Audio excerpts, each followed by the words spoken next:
Good evening, YouTube, and welcome back to Paisano's Music and Vinyl Talk. I am your host, Paisano.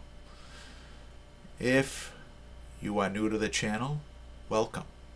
We talk about rock and roll here. Always have, always will. And if you've been watching for some time and not yet subscribed, just subscribe. Just do it. You know, I do my best to turn out high quality product week in and week out. It's the least you can do to help me out.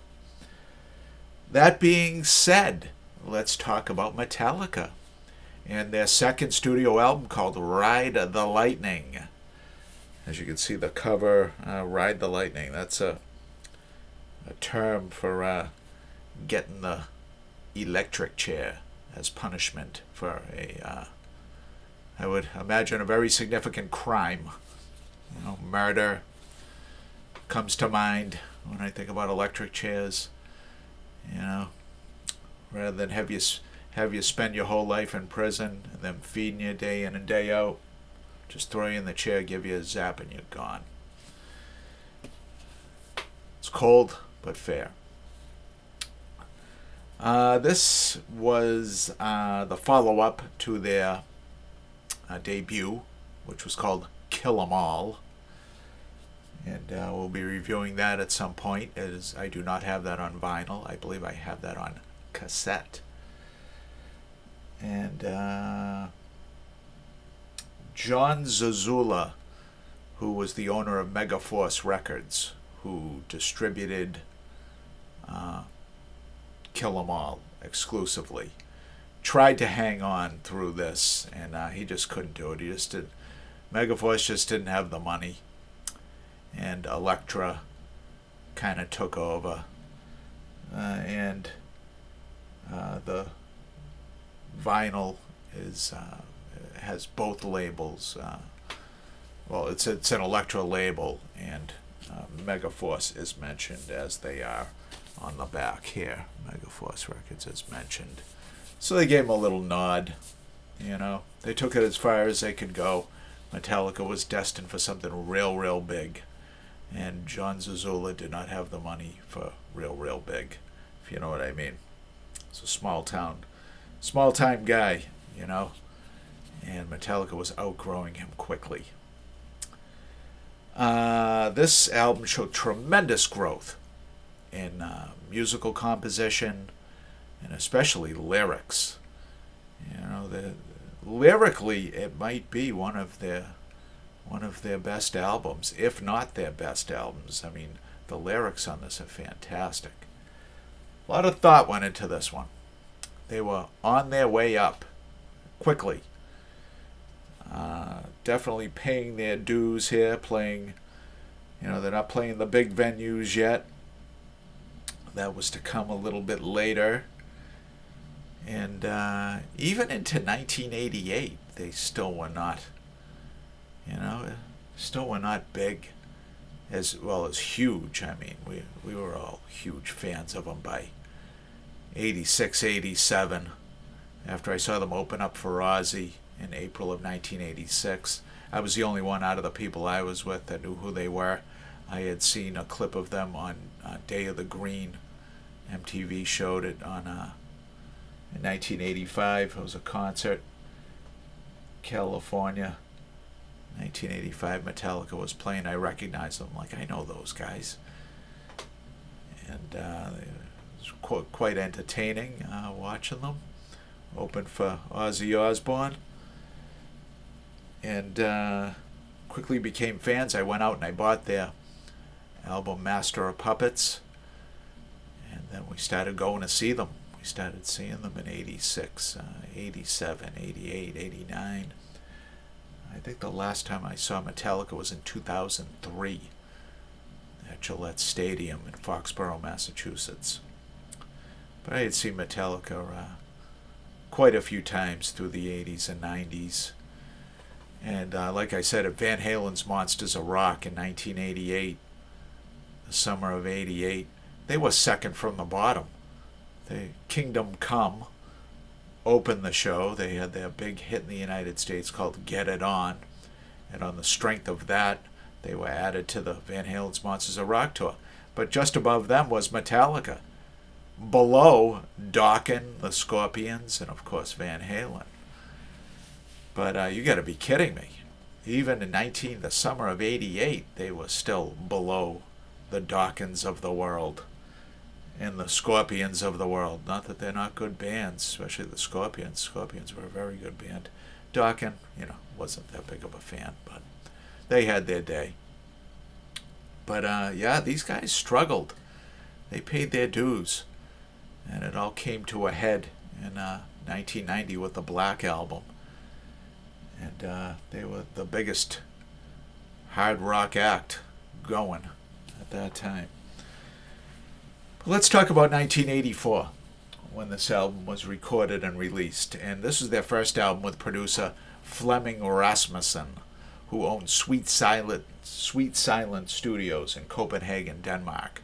Lars Ulrich, who had roots in Denmark. He was of Dutch origin. He knew Flemming Rasmussen, and they went over to Copenhagen and recorded this. And Flemming Rasmussen, he was a good producer.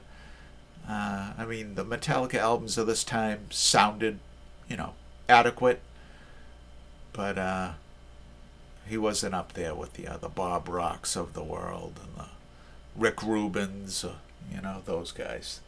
Those guys made better sounding records as far as I'm concerned. It's a shame because, I don't know, who knows, maybe they could have got to the top a little bit quicker with a little better production. Who knows? But I can honestly tell you that this is one of my favorite Metallica albums. Very long, drawn-out compositions. The shortest song on here is 4 minutes and 3 seconds. They really stretch out. Let's go over the track listing, shall we? Side 1 opens with Fight Fire with Fire. Then the title track, Ride the Lightning, followed by For Whom the Bell Tolls. And side 1 finishes with Fade to Black. They were starting to deal with some dark themes here. Suicide was the theme to Fade to Black, or something that's given up hope. It's something to think about. Side 2, Trapped Under Ice, Escape,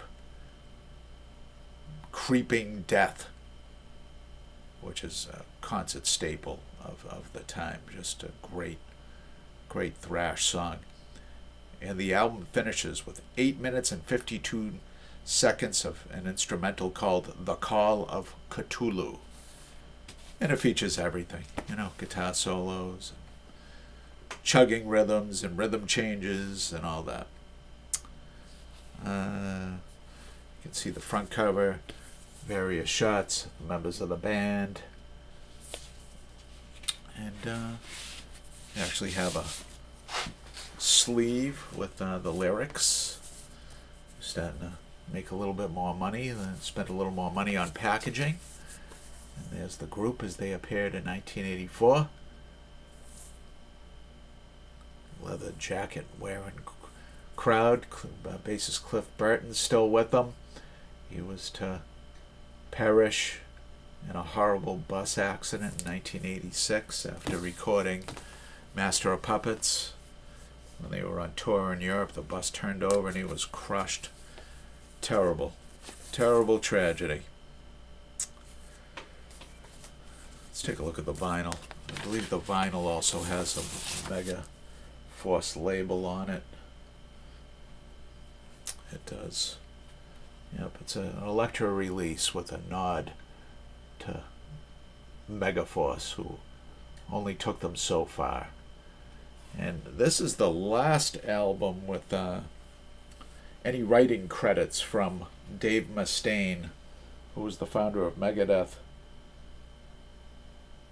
Yeah, The Call of Cthulhu. Must have been a couple riffs in there that Mustaine. Oh, Ride the Lightning too has a credit to Dave Mustaine. But this is the last album he was to receive any credits on. founder of Megadeth, former member of Metallica, replaced by Kirk Hammett in 1983. All right. Genevieve, as you can see, is not with us tonight. Feeling a little tired. She turned in early, but I'm sure she'll be back Monday night for an album draw. Grab the Pittsburgh Pirates hat. Shake it up real good. It's kind of dwindling in there. It's not as many slips of paper as there used to be. Getting down to the nitty-gritty of the albums. She's going to pick one out, and we're going to discuss it next Saturday. Now, next Saturday, we're into June. My goodness, is time traveling. What will be the exact date? This is the last day of May. It's going to be June the 7th. My goodness, is this year going by fast, people. All right. I want to thank you guys for tuning in. Tune in Monday night. Genevieve will draw the album. And it'll be good. Until then, YouTube, thank you and good night.